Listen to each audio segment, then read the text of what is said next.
ये तेरा है न मेरा है, ये हिंदुस्तान सबका है और अगर न समझी गई ये बात तो नुकसान सबका है। मुस्लिम भाई बहनों पर जिस तरह से दोहरी नज़र से देखा जा रहा है या उनके साथ भेदभाव या उनको टारगेट किया जा रहा है, उस तरीके से ही जो सेकुलर लोग हैं, जो अमन पसंद लोग हैं, जो ईमानदारी की, भाईचारे की बात करते हैं, वो भी आज की तारीख में टारगेट, जिस तरीके से संविधान पर हमला हो रहा है उससे कैसे निपटा जाए, ऐसे हिंदुस्तान का तसव्वुर शायद हमारे बड़ों ने, हमारे बुजुर्गों ने नहीं किया होगा। जो आज के मज़हब के नाम पर जो मॉब लिंचिंग हो रही है, जो मज़हब के नाम पर जिस तरह से दोहरा सलूक हो रहा है, तो ये बड़े अफसोस की बात है और हम सब लोगों को मिलकर जो आज की परिस्थितियां हैं, आज के हालात हैं, उनसे निपटना है।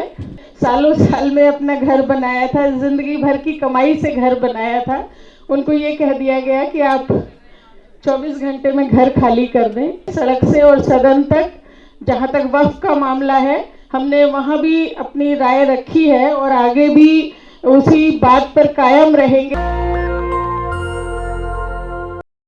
जिस तरीके से संविधान पर हमला हो रहा है उससे कैसे निपटा जाए, कैसे उसे टैकल किया जाए, ज़रूर कुछ फ्रूटफुल बातें हुई होंगी और ज़रूरत इस बात की भी है कि केवल बात से काम नहीं चलेगा, अमली जामा उसको पहनाना पड़ेगा और प्रैक्टिकल तरीके से उसकी लड़ाई लड़नी पड़ेगी। मैं ऐसी कॉन्स्टिट्यूंसी से हूँ जहाँ पर भारी तादाद में मेरे मुस्लिम भाई बहन रहते हैं। मैं बड़ी खुशकिस्मत हूँ कि उनकी मोहब्बत मुझे मिलती रहती है, उन्होंने मुझे वोट भी दिया है और तमाम दुआएं भी मेरे लिए उनकी तरफ से मैं दुआओं भी ले पाती हूँ उनकी, तो मैं बहुत खुशकिस्मत हूँ। लेकिन जो आज हमारे बड़ों ने कभी नहीं सोचा होगा कि ऐसे हिंदुस्तान का तसव्वुर शायद हमारे बड़ों ने, हमारे बुजुर्गों ने नहीं किया होगा। जो आज के मज़हब के नाम पर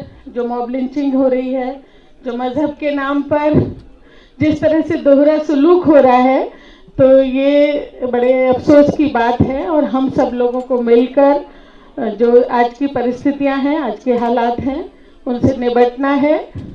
मेरी कॉन्स्टिट्यूंसी, क्योंकि जैसे मैंने बताया मुस्लिम बाहुल्य कॉन्स्टिट्यूंसी है और आए दिन परेशानियों से दो चार होते रहना पड़ता है। जो भी आज की मतलब हालात चल रहे हैं, एक अभी वाकया मैं बताना चाहूँगी कि एक मेरे यहाँ कॉलोनी है, एक बहुत पॉश कॉलोनी है, उसमें 90% मेरे समाज के लोग रहते हैं और 10% मुस्लिम भाई बहनों के घर हैं, चार छः फैमिली।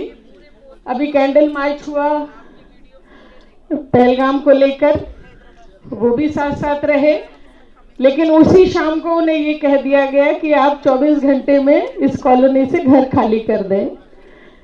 खैर, हमने उसमें इंटरवीन किया, अधिकारियों से बात की और वो मामला सुलझ गया।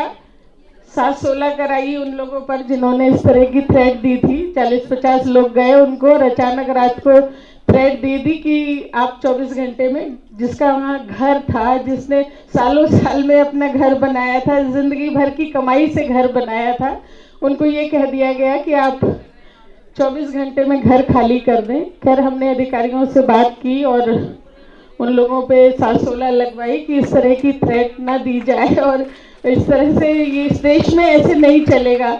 और मैं आपसे ये भी बताना चाहती हूँ, अभी संजय सिंह साहब चले गए और बड़ी बेबाकी से वो बात रखते हैं, एक न्याय की बात, एक ईमानदारी की बात, हम लोगों को भी उनसे सीखने का मौका मिलता है।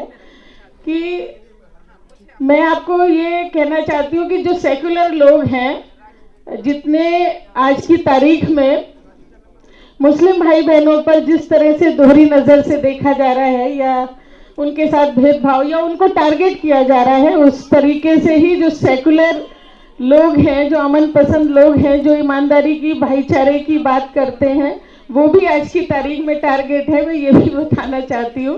खैर, बहरहाल इन चीज़ों से डरने की ज़रूरत नहीं है। सच जो कभी ना कभी सच की ही जीत होती है और इंशाल्लाह ज़रूर जीत होगी सच की ही। और हम सब लोग मिलकर जो भी हालात, जो भी परिस्थितियां हैं, उनसे एक संवैधानिक तरीके से किस तरह से निपटे, ज़रूर ये आज गुफ्तगू आप लोगों की रही होगी।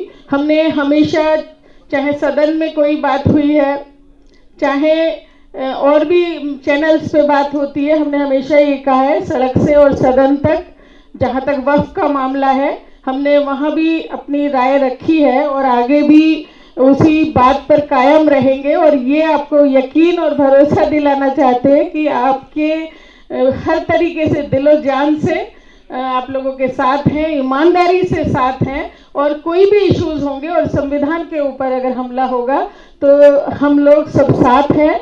और बस जैसे एक बात कह के अपनी बात खत्म करूंगी, जैसे मैंने पहले भी माजरत आप लोगों से चाही कि मैं वक्त पे नहीं पहुंच सकी, कि ये न तेरा है न मेरा है, ये हिंदुस्तान सबका है।